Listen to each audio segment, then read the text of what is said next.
Well, after two pulsating Welsh derbies last weekend and wins for the Scarlets and the Ospreys, well, West was best, wasn't it? And it's a change-up this week.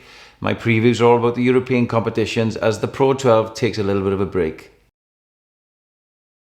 Well, the Scarlets have now had 3 wins in a row in the Pro12, and it's to European competition where they have a bit of a proud history. But in recent seasons, they've had real tough groups, and this year's no different. They've got European and English champions Saracens and 3 times winners Toulon in there. But this week they play Sale, who currently are riding about the mid-table of the English Premiership and going okay. It'd be interesting to see how Sale take this competition because I think the Aviva Premiership will be their priority. But the Scarlets at home, I expect them to win.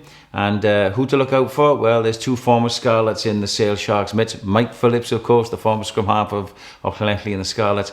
And Jonathan Mills in the second row. But I do expect the Scarlets to run out narrow winners in this one. Well, the Ospreys find themselves in the Challenge Cup for the first time in their history after a disappointing qualification last year in the Pro12. And they start their campaign against Newcastle, who are going okay, but are going to finish in the bottom end of the English Premiership. And I just feel the Ospreys could possibly target this competition as a potential piece of silverware this year. They've never been in it, but I feel they're one of the best squads in this competition. Home at the Liberty Stadium, European nights, Friday nights, in my experience, are great nights, no matter who the opposition are. They're not particularly strong in any department, Newcastle, but they do have some fine, dynamic players. But the way the Ospreys played last week in the Welsh derby against the Blues, I can't see anything but possibly a bonus point win for them. Well, the Dragons played much better down at Parker Scarlets last week, didn't they? And probably deserved a little bit more out of the game than they did. But it's a huge confidence boost for Kingsley Jones, his men. And they play a Brive side that they won't know too much about. Not a load of household names in the Brive side, but they've won 4 of 8 in the top 14 competition this year. Maybe one that Dragons fans will know, that's Johan Snyman, the former second row of the Llanelli Scarlets. But other than that, just a few Georgians, a couple of dangerous Fijians. But they're obviously a decent side. Will they travel well to Rodney Parade?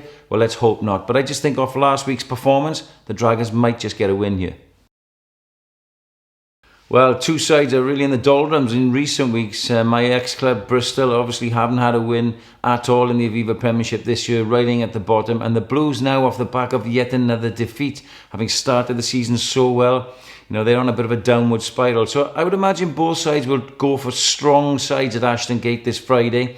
A 7:45 kickoff, a fantastic stadium, great surface. So I would imagine both teams, both coaches seeking, that elusive win in recent weeks will go strong. Who to look out for? Well, I think from the Blues' point of view, their pack needs to perform this week. They struggled against a physical Ospreys, and they need to get that back line going.